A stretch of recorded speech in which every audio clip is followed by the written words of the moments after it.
Hello மகளே, welcome back to mister வாசஸ் 360. நான் தான் உங்கள் டிகே பேசுகிறேன். ஸோ இன்றைக்கி எந்த வீடியோ பற்றி பார்க்க போகிறேன்னு கேட்டிங்கன்னா, ஸோ ஒரு அன்எக்ஸ்பெக்டடாக வந்த ஒரு movie and one of the best love movie of this year I think. So அந்த மாதிரி ஒரு செம்ம ஒரு ஃபீல் குட் மூவியாக எனக்கு இருந்துச்சு.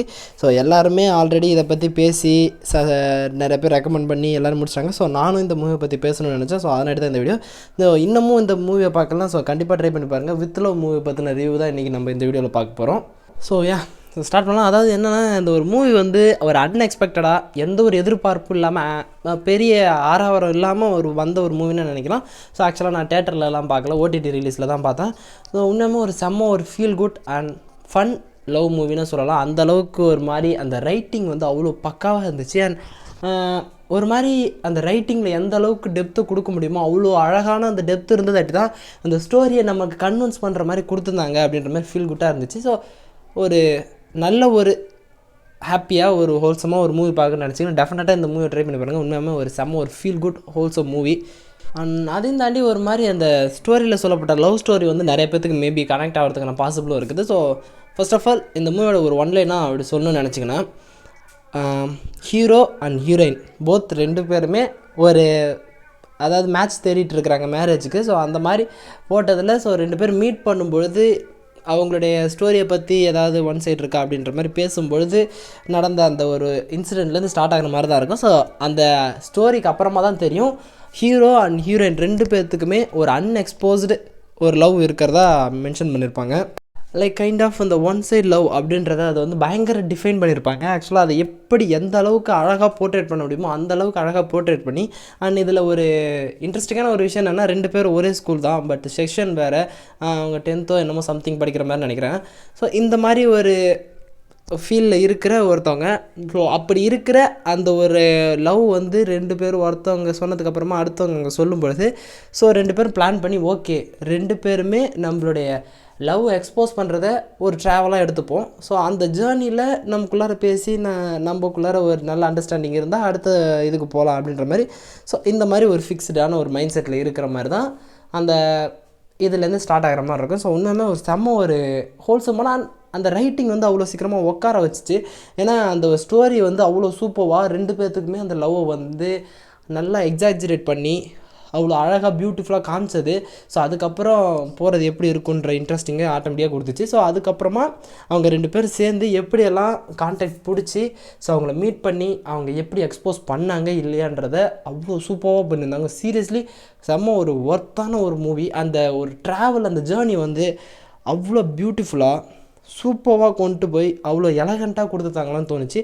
அண்ட் அதில் காமெடிஸுமே அவ்வளோ சூப்பராக ஒர்க் ஆச்சுன்னு நினைக்கிறேன். ஸோ அந்த ஸ்கூல் ஸ்டோரிஸ்லாம் சொல்லும்போது அந்த ஒரு கேரக்டர் வந்து எப்படி டிஃபெண்ட் பண்ணுறாங்க, ஸோ அந்த கேரக்டர் அதை சொல்லும்போது அவனுக்கு நடந்த விஷயம் என்னது, அதே மாதிரி இந்த பொண்ணுக்கு வந்து எந்த மாதிரி அந்த ஒரு லவ் இருந்திருக்குது அண்ட் அதை எப்படி எக்ஸ்போஸ் பண்ணி சொல்கிறாங்க அப்படின்றது அவ்வளோ பியூட்டிஃபுல்லாக இருக்கும். அண்ட் அவங்க ரெண்டு பேர்த்துக்குமே ஒரு இன்டர் கனெக்ட் ஆகிற மாதிரியே தான் அந்த ஸ்டோரியிலையுமே இருக்கும். ஸோ அதாவது அந்த பொண்ணுக்கு அந்த பையன் கிடைக்காம போனதுக்கு சம்வாட் ஒரு சின்ன ரீசனாக ஹீரோ இருக்கிற மாதிரி இருக்கும்.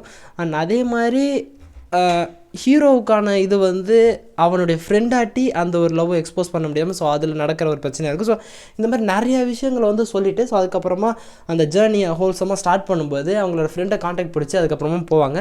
ஸோ அங்கே போன இடத்துல நம்ம செய்கிற தப்பை வந்து எப்படி சரி பண்ணிக்கலாம் அப்படின்றதையுமே ஒரு பொண்ணு அந்த ஹீரோயின் வந்து ஹீரோவுக்கு எப்படி புரிய வைக்கிறாங்கன்றது அவ்வளோ ஒரு மாதிரி மீனிங்ஃபுல்லாக சூப்பராக இருக்கும். ஏன்னா அந்த அளவுக்கு வந்து அந்த ஒரு ஹீரோ கேரக்டர் எப்படி தப்பாக இருந்திருக்காங்கன்றத ரொம்ப தப்பாக ஜட்ஜ் பண்ணி தப்பாக போர்ட்ரேட் பண்ணாமல் அதை எப்படி சரி செய்யலான்ற மாதிரியான ஒரு விஷயத்தையுமே அஸ் எ ஹியூமனாக எப்படி அந்த இடத்துல ரியாக்ட் பண்ணணும், ஸோ இனிமேட்டுக்கு எப்படி இருக்கணுன்றத நிறைய விஷயங்களை கற்றுக் கொடுக்குற மாதிரியான ஒரு மூவியாகவுமே இருந்திருக்கும்.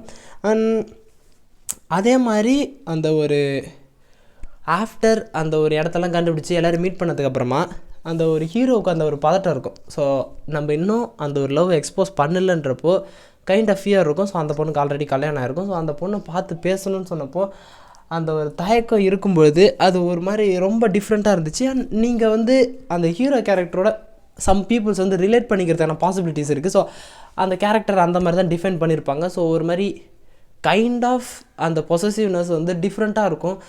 ஒரு மாதிரி அதை எப்படி சொல்கிறதுன்னு தெரில. ஸோ சம் பீப்புள்ஸ் வந்து அதை ரிலேட் பண்ணுற அளவுக்கு அந்த ஒரு கேரக்டரை புஷ் பண்ணியிருப்பாங்க.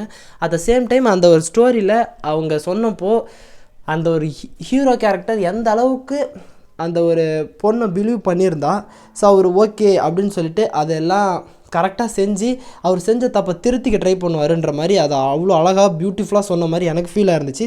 ஸோ அந்தளவுக்கு அந்த ஒரு கேரக்டர் வந்து அந்த ஒரு ஹீரோயின் அந்த ஒரு பொண்ணு மேலே அந்த மோனிஷா அப்படின்ற அந்த ஒரு பொண்ணு மேலே அவ்வளோ இன்ட்ரெஸ்டடாக இருக்கிறாரு அப்படின்றத அவ்வளோ சூப்பராக சொல்லியிருப்பாங்க. அண்ட் அதே மாதிரி ஹீரோயினும் அந்த அவங்களுடைய அன்எக்ஸ்போஸ் லவ்வை வந்து எக்ஸ்போஸ் பண்ணுறதுக்கு போன இடத்துலையும் ஒரு சில மிஸ் அண்டர்ஸ்டாண்டிங் வந்து ஸோ ஹீரோ வந்து கிவ் அப் பண்ணுற மாதிரி காமிச்சிருப்பாங்க. பட் அதுக்கப்புறமா நடந்ததுலாம் ஒரு மாதிரி ஸ்வீட்டாக ஹோல்சமாக இருந்துச்சு. ஸோ அந்த மூவி வந்து ஒரு full packed comedy, entertainment, love and as a human பீயிங்காக எப்படி ரியாக்ட் பண்ணணும், அது செஞ்ச தப்பை எப்படி திருத்திக்கணும், அண்ட் பேரண்ட்ஸுக்கு சில்ட்ரனாக எப்படி இருக்கணுன்ற ஒரு சில நிறைய ஹியூமன் வேல்யூஸையுமே சொன்ன மாதிரி இந்த ஒரு மூவி இருந்துச்சு. அது எதுவுமே திணிச்ச மாதிரி இல்லாமல் அழகாக டிஃபைன் பண்ண மாதிரி எனக்கு ஃபீல் இருந்துச்சு. ஸோ இந்த மூவியை பார்த்தப்போ அவ்வளோ ஹோல்சமாக செம்ம பீஸ்ஃபுல்லாக ஃபீல் ஆச்சு. ஸோ இந்த மூவியை நீங்கள் பார்த்துருந்தீங்கன்னா இந்த மூவியை நீங்கள் பார்த்தப்போ எந்த மாதிரியான உங்களுக்கு மெமரி க்ரியேட் ஆச்சு அண்ட் இதை பார்க்கும்போது எப்படி ஃபீல் பண்ணீங்க அப்படின்றத சொல்லுங்கள். சீரியஸ்லி இந்த மூவியை பார்க்கும்போது எனக்கு ஒரு மாதிரி லைட்டாக பீஸ்ஃபுல்லான ஒரு ஃபீல் கண்டிப்பாக கிடச்சிதுன்னு சொல்லுவேன். அவ்வளோ ஒரு என்டர்டெயின்மெண்ட்டாக அவ்வளோ ஃபேண்டாஸ்டிக்கான ஒரு மூவியை வந்து கொடுத்துருக்காங்க. ஸோ இது வரைக்கும் இந்த மூவியை ட்ரை பண்ணேன்னா கண்டிப்பாக இந்த மூவியை ட்ரை பண்ணி பாருங்கள். அண்ட் இதில் எந்த ஒரு விஷயத்தையுமே தப்பாக போர்ட்ரேட் பண்ணவும் இல்லை. ஸோ அது உண்மையாலுமே ஒரு நல்ல ஒரு மூவியாக ஃபீல் ஆச்சு. ஸோ இந்த மூவியை பற்றின கருத்தை மறக்காமல் கீழே கமெண்ட் பண்ணுங்கள். ஸோ ஓகே கைஸ், இதோட இந்த வீடியோ முடிச்சுக்கலாம். நெக்ஸ்ட் ஒரு ஆசமான வீடியோவில் மீட் பண்ணுறேன். அது வரைக்கும் ஒரு சின்ன பிரேக். பர்ட்டா.